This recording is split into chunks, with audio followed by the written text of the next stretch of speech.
Okay, so Do It Night Abyss, the gotchaless anime Warframe game, is out, and the discourse and conversation around the game has kind of been making my brain leak through my ears a little bit here. For the juicy stuff, it's really about how shocked I am to see like the level of doom posting and trash talking going on with the game with Do It Night Abyss. And the reason I think this is important is because when you have a game like this that removes the gacha monetization, it almost gives some hope, and I want to dream that we're maybe like iteratively moving towards a bright new world where we can have more games like this without a gacha system, right? I think if you like these anime-styled games, for so long, it's almost been inherent, almost like Newton's fourth law or something, that these have to have a gacha monetization system attached to them, right? If you're a fan of this medium and this hobby, then I feel like you almost should hope that a game like this succeeds, or even like Ananta succeeds, because it could like start to set the precedent and start to like move us in that direction of games that are taking the gacha monetization out, and the fact that even if you don't like this kind of game, like the Warframe type grind type of game, maybe there will be a game in the future that you do like more, and maybe those devs kind of learned this lesson from Do It Night Abyss, and they're like, well, like this was kind of a success story, they're doing okay for themselves, maybe we should remove gacha, right? Or like we shouldn't design with gacha. So, you know, I think there's some precedent for that. Like, I think there's some reason to believe in that, simply because if you also look at the history of gacha monetization in the past, like way back in the day, you had games like Fate Grand Order, where originally they had like no pity system whatsoever. The currency they give out is low. It was really bad. There are tons of gacha games like that where they're just trying to get you to spend thousands upon thousands upon thousands of dollars. And when Genshin Impact released, actually, apparently it was actually kind of revolutionary with its monetization system, even though, I mean, today we look at like 50-50 and how much it costs. Like, it's bad, but just compared to how it was in the back, I'm talking about the iterative improvements over time, right? And so when Genshin Impact released and they had this like massive success, what happened? All the gacha games after that started ripping off the monetization system exactly. Like, what do you like? The exact numbers in the shop, the exact dollar value for the currency, exactly like 160 to do a pull, like 50-50 with like 80 or 90 pity. You know, like it's the exact. They just use the exact same thing because it was so successful. So if you have set the precedent that something like this could be successful, then we could maybe get more games like this, right? I think that's why this is important, and like why I want to hope and want this game to do well. And I also like the game, right? I just like the game. I'm having fun with it. So for those reasons, I'm like especially kind of maybe disappointed with the level of doom posting that I'm seeing from like content creators, and then just I don't know random people. I don't know who they are, but like it's because, you know, it's not just the doom posting, but it's like the almost dancing on the grave of Do It Night Abyss, where they're so eager to like kill the game and just like dance on its grave, like, oh, the game is dead. Like there are plenty of like bad faith kind of things out there. I've seen like, you know, like the kind of like backlash and the hate and like the harshness that people are treating it with, and the levels of doom posting, levels of bad faith, throwing things out there, like misinformation, like spreading like false things, not doing due diligence, not being thorough. I know it's like classic for the internet, but like it seems maybe it's just a perception issue, but it seems even more crazy here. It seems disproportionate to when other games have launched like this. I think that's one of the reasons why I feel like I'm taking crazy pills, because, you know, if you look at like the Wuthering Waves 1.0 launch, it had a pretty rough launch in 1.0. I don't think, looking back, I don't think maybe it justified the level of doom posting that it received back then, but it was certainly bad, right? Like I had some problems with it on launch when I had like a less like PC specs. But like what was the prevailing narrative back then? It was, you know, stop doom posting, stop panicking, let the devs cook, they're gonna fix it, don't worry, just be quiet and let the devs cook, right? And you know what, fair enough, the devs did cook, they did improve it over time, right? But like I think one reason why I would feel more harsh towards the WoWa devs at launch is because they launched with a full gacha monetization system, right? Like right out the gate, you can spend thousands of dollars on character gacha. You know, if you're coming out with that monetization, it is almost like I want to be more tough and more, I want to expect more from the launch, right? And from the state of the game. With the Cyberpunk 2077 launch, that was so egregious because they had like this upfront cost, right? Like they're expecting you to pay full box price after they've deceived you and lied to you through the marketing to get you to like buy the game. But again, they kind of had a success story. They went back and fixed it and had like good DLCs and stuff, and now it's like pretty well looked upon, but only because they went back and fixed it, right? And even then, you'd be kind of justified in permanently losing trust in CD Projekt Red, or like what they did with that whole marketing and launch, right? And I use those comparisons to kind of compare it to Do It Night Abyss, which, yes, it's having a buggy launch. I hear that it's bad on mobile. I hear that there's certain bugs. My experience has been pretty smooth. Like I don't have like the buffering bug. I'm like 120 FPS running pretty smoothly. The game looks pretty good for me. But that's just my experience, right? I understand. I'm like sympathetic and empathetic to people that have like a worse experience, right? So but even given that, the fact that it's when the devs extend goodwill, I'm more willing to respond with goodwill, right? When they launch with no character gacha, it's free to play, right? You can kind of just get in and play. You can get some characters. There are some things they need to work on, but like you've effectively lost nothing, right? Except maybe a little bit of your time if it like was kind of buggy, but you've essentially lost nothing. Like the reason it's crazy to me is because people are acting and content creators are acting like, you know, the Do It Night Abyss devs like kicked their dog and robbed their grandma or something, when it's pretty inoffensive, all things considered. Like there's like no buy-in cost to the game. And yes, they have that like the spending, they have like the shop, they have the cosmetic monetization. It's cosmetic monetization, you know, like maybe the skins are expensive, just don't get the skins, you know, you don't need the skins. And you know, like if the game isn't working on your spec, like, you shouldn't spend any money on the game, obviously, if it's not working on your device or on your PC specs or whatever.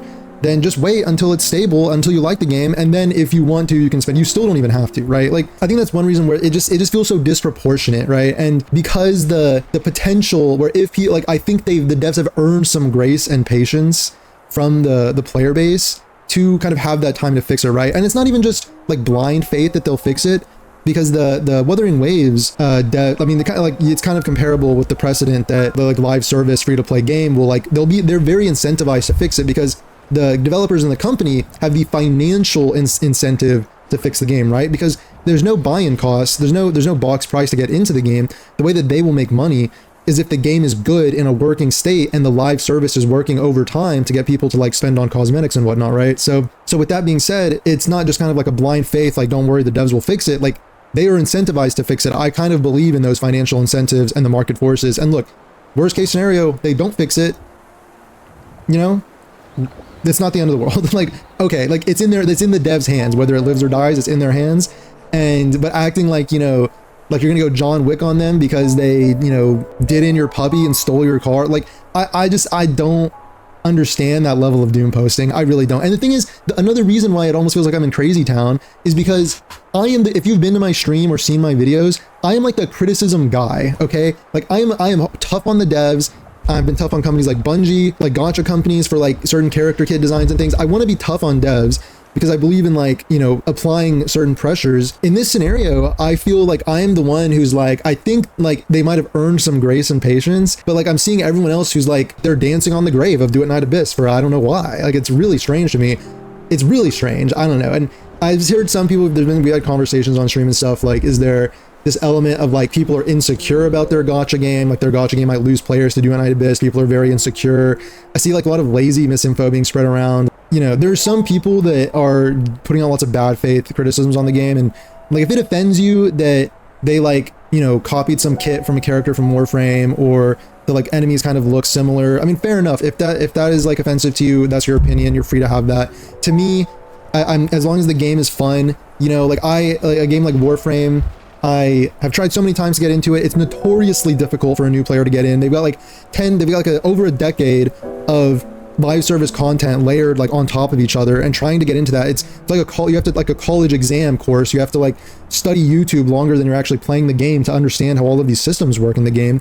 So, you know, and I'm jealous of people that I just have so much respect for Warframe and Warframe players and the Warframe devs. I think they do such a good job, but it's been so hard for me to get into it. And like, I think that it's not necessarily a ripoff of Warframe. They take a lot of the systems, but it's more approachable. There's like that merge of the gacha kind of template into it to where it's like fun, and I like it, right? So there is that, and there's other legitimate criticisms that I have, and maybe I'll make a video where I go into more depth about that, because that's maybe not the focus of this. But things like the like combat maybe lacking a little oomph, and like movement feeling sticky. There's like secret letter, like some things that I haven't heard from other people, but that I think is that the secret letter clue drop rate should be improved.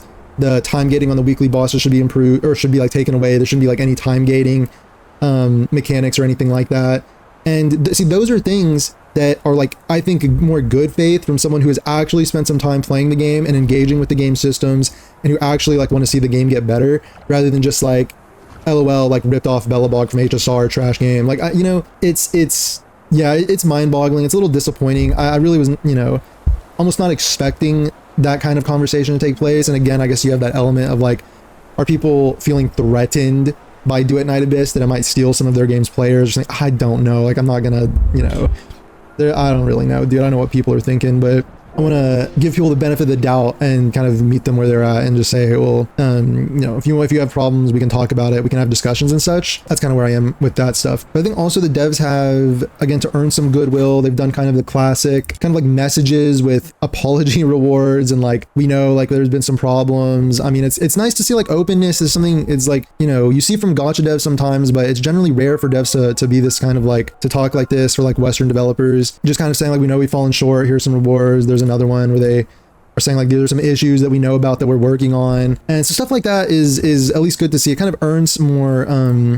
goodwill, I suppose, even though it's kind of like expected and kind of like yeah, it's kind of like expected that we'd get stuff like that on a Rocky launch. But yeah, I don't know, it's like if you have criticisms of the game, like I love having conversations about criticisms, and I love like talking about the game and stuff like that. You know, for the most part, I try to meet people where they're at, and I want to have like discussions, so like comments and it's live and like on stream or whatever. It's just I think I've seen like a few CC videos especially where one was posted like before the game even came out, some that were like it's obvious they like barely played the game and they're talking such trash about it, and doom posting so hard. And you know, and again, like I'm not the kind of guy who's like on my knees for $1 billion corporation. Like I'm again, you've been to my stream, watched my videos, I'm like the criticism guy. I'm very tough on devs, but I just think in this situation they've earned a little patience and grace, and like let's just see what they improve. I think a lot of the things that need to be improved could be improved quickly if the devs are able to. It's especially disappointing again to see people who like either before the game came out or have barely like played the game or engaged with it, you like don't understand it, to kind of just be like view farming doom posts on it because like that's cool to do, I guess, and that's fun. But I don't know, I have hope. I have hope for like the positive reverberations this game could have like on this space for all of us who enjoy this hobby. I want to see it succeed, and I've actually liked what they've given us, because I mean, I've been lucky, I haven't had like huge bugs or anything like that, or like crashes or performance issues, but I see the potential with where the devs are going, right? I see the potential. I see like a kind of unique, I like the Warframe system, I like all of that farming system, and I don't know, I'm excited to see where it goes. So again, if you have criticisms though, I'd love to talk about it. I'd love to have good faith discussions, and you know, through having conversations we come up with better ideas and share experiences and figure out, you know, better directions to move into. So okay, all right, cool. Appreciate you guys for watching. Thanks for watching if you did this far. And I've been liking DNA, so maybe expect more DNA videos, and you know, stick around, drop a comment, etc, etc. All right, I'll talk to you guys later. Okay, stay safe out there. Thanks again for watching. Okay, bye bye. Okay, see you.